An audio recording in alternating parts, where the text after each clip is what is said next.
Update 37.1 is now live in LOTRO, and as usual in this video I'm going to go through all the new changes with this patch. First up, we're going to talk about the legendary items and the bug that was present with the Reforge of legendary items. A while back you were able to reforge your items to item level 495, so if you reforged when this became available, you were fine, your weapons were fine.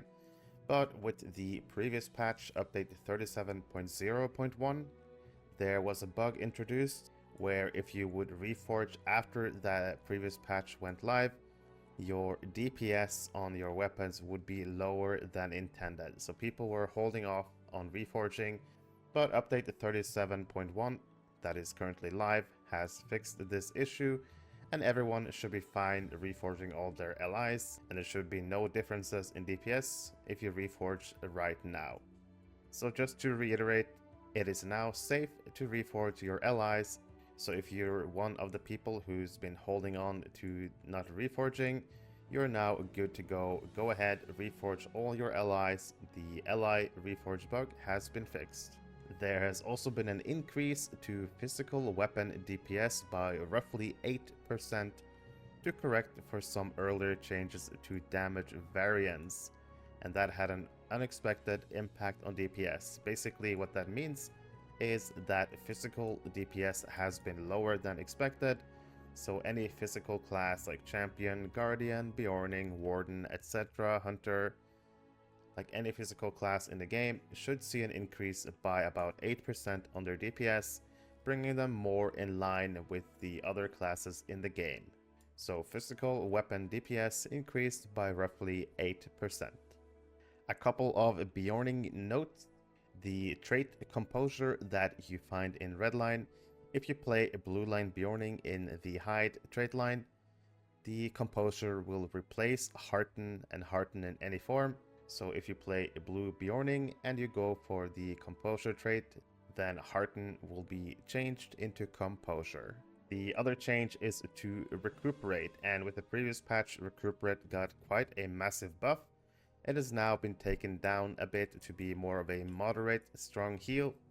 Because the healing was a little higher than intended, the Wrath cost of Recuperate has been increased to 20 Wrath. So this was previously 10, so a double in the Wrath cost, making this heal a bit more expensive to use. And for a yellow bear healer, it probably means you're going to use this skill less than you are right now, but it's still a good skill for you to use for the hot if you prefer that. But it's not going to be a skill that you spam for the strong initial heal, and it's also going to be a bit more costly for Beorning tanks to use Recuperate. But from what I hear, blue Beornings are always sitting on a lot of Wrath, so I think this increase to the Recuperate cost makes a lot of sense, because quite frankly it was a bit too strong for how little it costs. So Recuperate initial heal has been lowered a bit, and the cost has been increased to 20 Wrath. Minor bug fix to the Burglar class: Clever Retort once again restores rather than drains power when it consumes the dust in the eyes. So when you use the dust in the eyes and Clever Retort, it's supposed to give you power, but there was a bug where it actually drained power from you. This has now been fixed. Also, on a similar note, any items that had damage negation effects were also bugged, where they actually, instead of negating damage, they would damage the player. These items should now be fixed, and the damage negation should work properly. A few changes to some housing items: the Riverfolk chair, the Riverfolk hearth, and also the Riverfolk bed. I don't have that bed right now, but these items have been increased in their size slightly because they were a bit too small even for small folk. So their sizes should now be more fitting: the chair, the hearth, and the bed. A couple of fixes to the Guardian class as well. The Rupture effect should now correctly increase your enemy's incoming damage for the intended 5-second duration. This trait has actually been bugged for a little bit, where it actually decreased the damage your enemy took instead of increasing the damage it takes. So Rupture trait should be fixed, giving Guardian more DPS and more group utility, because your rupture effect should now correctly increase the incoming damage on the target. And also, just gonna mention a minor fix. Some skills were set to expire after combat. I don't know exactly which skills, but an example could be a brutal charge.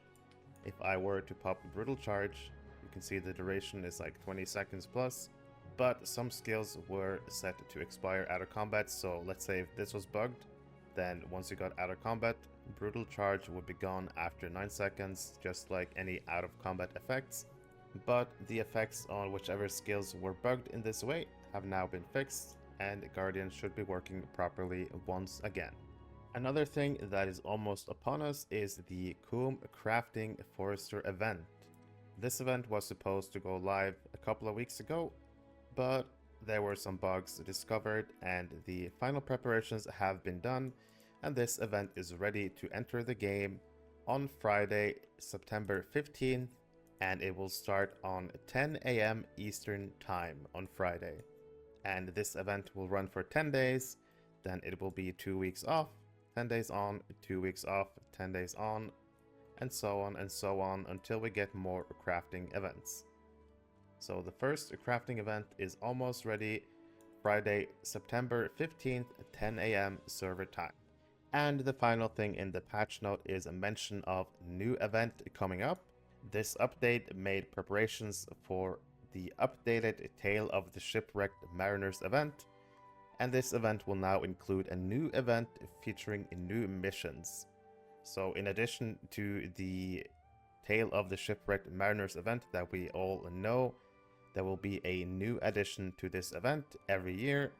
The event will now be Tale of the Shipwrecked Mariners and Stow Away the Old Man on the Shore. This event will begin 10 AM Eastern on Thursday, September 14th, and will last for about a week, ending on 3 AM Wednesday, September 20th.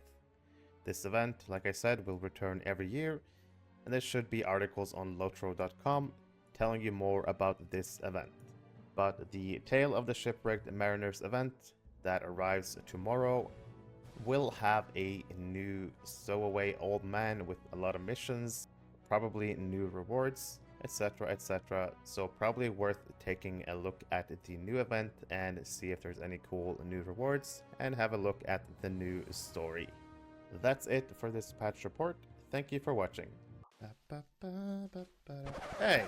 Hey you! Yeah, you! What do you want? You enjoy my content and you want to support me? Fine, I'll show you how you can do it. I would really appreciate if you like the video and subscribe to my channel. You can also support me through my Ko-fi homepage. If you're playing or looking to play Lord of the Rings online, there is one place you need to be.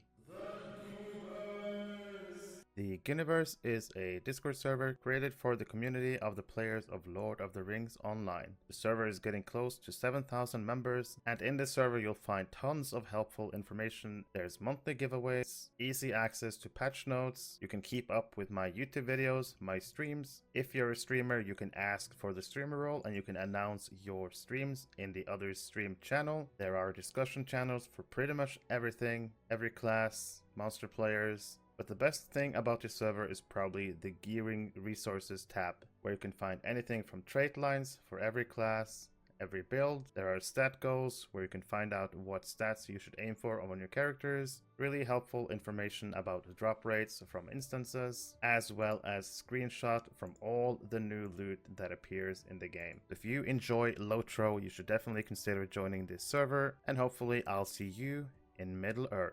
If you were part of the Ghyniverse already, you might have noticed that another tab appeared at the top, the LFF server. This server is a brand new server that I created, the LFF Ghyniverse. In this server, you can select which servers you want to keep up with, and once you select your server, say you select Arkenstone, you will see the LFF, the kinship advertisement, looking for kinship and trade channels, and there's also voice channels if people want to use those. The LFF channel is basically a looking for fellowship channel where people can post if they need players for the runs, and this way people don't have to be logged into the game to see the chat. They can just instead get a notification on their Discord. There's also a kinship advertisement page where kins can post their kinship advertisement and have people join their kins. And you can also post in the looking for a kinship chat if you're looking for a kinship, but make sure to take a look in the kinship advertisement first and look through all the kin to find a suitable kin for you. There's also a trade channel if people want to buy or sell stuff